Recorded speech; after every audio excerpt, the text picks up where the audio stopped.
Sinasabi na ang tao ang pinakamagandang ginawa sa lahat dahil ang tao ang may kakayahang makapag-isip ng libos at makapagdesisyon sa sarili. Ngunit paano ang mga taong sinasabing nawala ang sarili sa kanilang pag-iisip? Ayon sa isang pag-aaral na ginawa noong 2003, lumalabas na 7.14% ang nagkakaroon ng mental illness at 7.2% ang nagkakaroon ng mental retardation.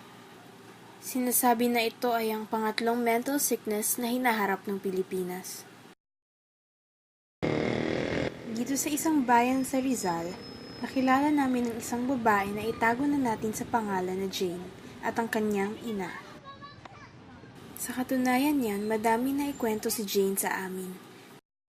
Hinayaan na lang namin siyang magkwento dahil baka sakaling na makatulong kami ng bahagya sa kanyang nararamdaman at may labas ang kanyang mga saloobin. Yung time na siya nagtitinda-tinda sa palengke ng mga yung tawag ito, mga bibingka, ice candy. Tapos lagi siya natutulala, para siyang malalamay yung hirasip na dito. Sabi ko, yun palang, napupuna ko na siya. Sabi ko, ano ba problema mo?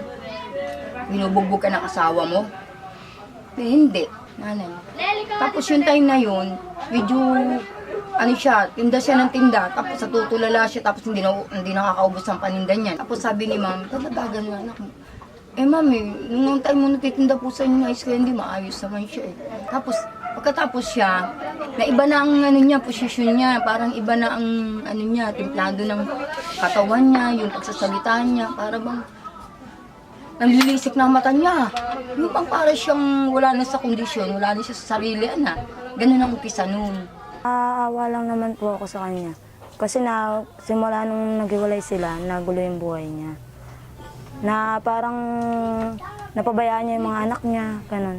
Pero minsan, naiba yung ugali niya, nagiging salbahe. Ganun. Pero hindi naman po yung as in talagang masalita lang po siya na iba. Nung naghiwalay po sila ng asawa niya, nagtatalo po kami yan, pati yung mga kasama ko po sa bahay. Kaso lang po, simula nung napainom siya ng gamot, okay na siya. Hingi na siya ng pasensya na pagka magkaaway po yung sa taas po, tsaka dito sa baba, hingi na lang siya ng pasensya. Nasaan na yung asawa? Pati pag nandito po kasi yun, laging sinasaktan si ate. Kaya rin po parang naalog din yung ni ate na nagkaroon siya ng mga phobia sa mga sasakit sa kanya, sa mga nangaasar sa kanya. Nagkaroon siya ng phobia sa mga ganun. Kaya po siguro gumanyan yung niya. Kasi po, dati po talaga, hindi pa naman po ganyan yan. Kaso lang, simula na napububuhatan siya ng kamay ng asawa niya, nagiging ganyan na siya. Yung nasasalita po niya yung ibang hindi dapat masalita na Kasi hindi naman po talaga nagsasalita yun ng iba na hindi naman sasakit na salita, ganun. Dati po kasi, sa bintana po nila, nagsasalita po siya ng kung ano-ano, na lumalabas sa mga bunganga niya. Tapos may kinakausap siya na wala naman. Pero ngayon po, papasok siya ng trabaho, tapos uuwi na lang siya ng tahimik. Nagsisigaw lang siya, hindi pa sinadala sa ospital. Mabait na bata siya. Pagka yung huli, kakilala na. Nung unang, hindi pa siya masyado nagagamot, hindi siya nakakilala. Pero ngayon, kahit baliw siya, nung nabaliw, kilala niya ako. Ganun lang, napagalitan siya. Pero ngayong umaga, pagising niya, okay na naman siya, pumunta siya sa bahay. Naglinis siya ng balot, nautusan ko sa pamalengke. Di naman, salita na siya ng salita. Kumbaga, wala sa yung mga sinasabi niya. Ganun lang siya, tapos nakakalma rin naman. Kaya mas okay na siya ngayon. Gusto ko siyang makatulong sa kanya, tsaka kumbaga, naturin niya na akong magulang, sa akin siya malapit. Kaya gusto ko na yung sakit niya, kasi alam ko kulang siya sa pagmamahal, attention. Kaya kumbaga, para nalilibang siya dito at makatulong na mayroon siyang pinagkakakita. Siyempre, yung kagaya niya, di naman siya tatanggapin sa trabaho na sa iba at alam na may diferensya siya, di ba? Di siya pagkakataon, baka bigla sumpungin, naman. Pero para sa akin, okay naman siya. Wala naman siyang ginagawang mali, masunurin nga siya Pagkakatiwala ako sa pera, hindi siya malikot sa pera. Hindi. Sino ba ang may gusto ng may baliw sa pamilya nila? Di ba wala naman? Ito ang gustong mangyari ng nanay ni Jane. Ang makapamuhay sila ng normal. Nakumpine ako sa ospital. Ilang araw?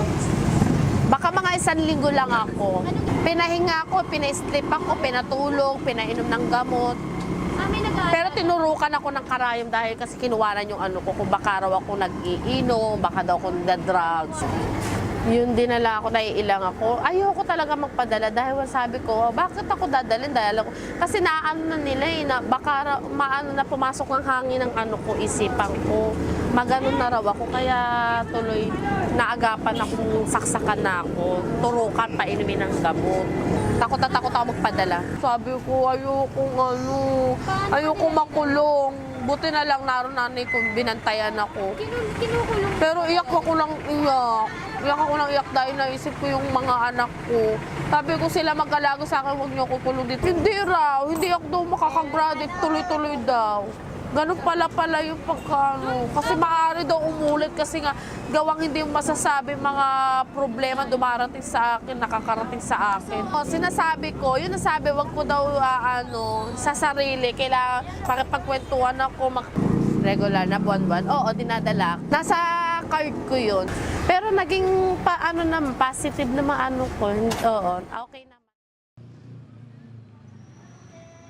Upang mas mapalalim pa ang aming mga kaalaman at pag-unawa sa mga kagaya ni Jane, kumausap kami ng eksperto nang maliwanagan kami sa tunay na nangyayari sa kanila.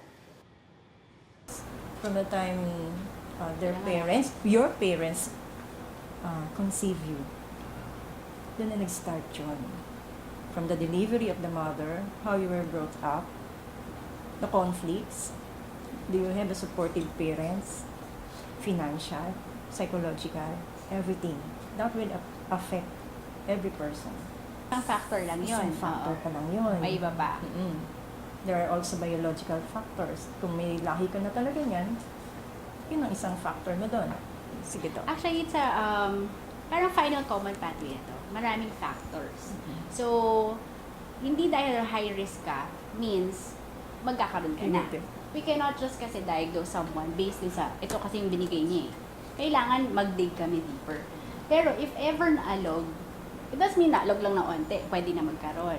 Ano yung mga circumstances during that time? Meron bang loss of consciousness?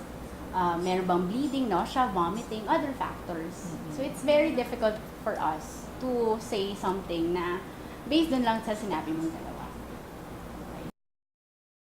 Sana may mga tao at may makuwang aral sa akin sa pangyayari sa talambuhay ko, sa buhay ko, sa pamilya ko. Parang ang sakit ko dahil alam ko mga tao dahil akala nila na baliw ako, baliw ang tingin nila sa akin dahil nawala daw ako sa sarili. Hindi totoo yun.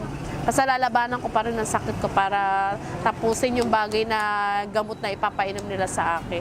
Hanggang sa makagraduate talaga ako sa ospital.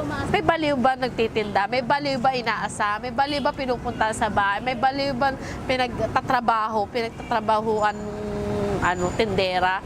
May baliw ba na pinupunta sa bahay para mga tulong sa bahay? May baliw ba na gusto ampunin na masipag at may ganun ba? Kaya naano sa mga tao, wag naman ganun sila mag-usga. Baliw?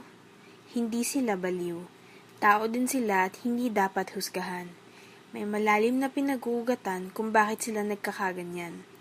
Wala na tayong ibang dapat gawin kung hindi ay unawain sila.